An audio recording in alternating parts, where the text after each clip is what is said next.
अरे की फकला पे लागे जैसे मकई के भूंजा। अरे सब के छुएला तो कुछ नहीं बोले लो। आज हम एक बेर छुईला तो कहली बेहुदा।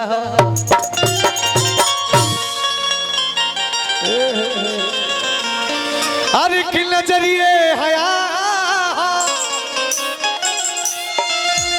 भौकाल बनाओ तरु। अरे कि नजरिए हया कि नजरिए कया। अरे कि नजरिए हम मौती नजरिए सजा। कि नजरिए नजर के अरे नजरी से मिला बेला। अरे कि नजरी के मारल के हूँ बचियो न पावेला।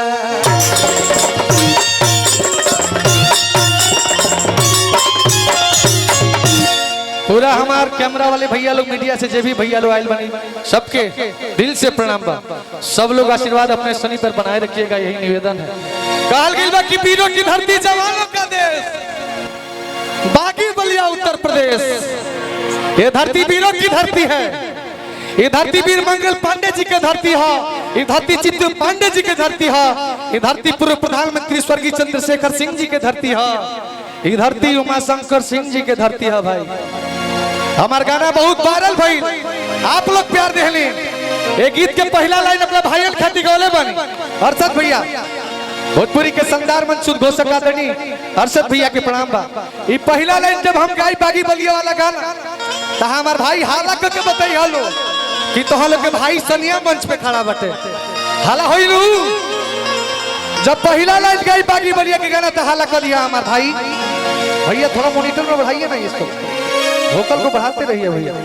हेलो आइए पहला लाइन रोना लोग खाली समर्पित बा अपना रंगदार भाईयन खाती। का कहे के बा? अरे की गली गली हम बाहुबली घूमेले कि लेके एक नालिया तू नाली घूमेले।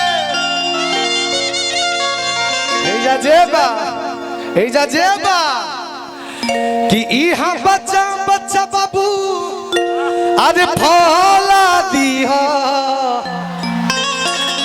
एक बार बलिया के नाम पर जोरदार हाला होता भाई। अरे जिया सबके स्वागत करे के बा अपना घर में सब कलाकार आई सनी से जे बा सब सुपरस्टार कलाकार होता तो हमार भाई सबके के स्वागत करे के बा। भैया हमार गौनई वाला भाव रही। अरे की हम बच्चा बच्चा बाबू फौला दिया। कारादल भैया कि सब जिला सब जिला खाली जिला हमार जिला बलिया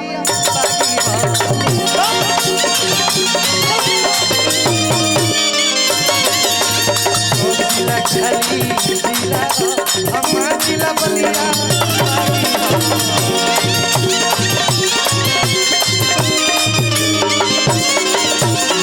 गली गली हम बाहुबली घूमेले एक नालिया तू नाली घूमेले। गली गली हम बाहुबली घूमेले एक नालिया तू नाली घूमेले। इहा बच्चा बच्चा बाबू अरे फौला दिया।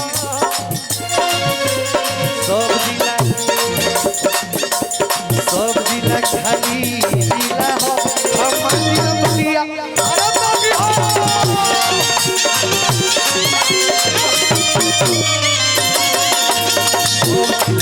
खाली जिला हो हमार जिला बलिया।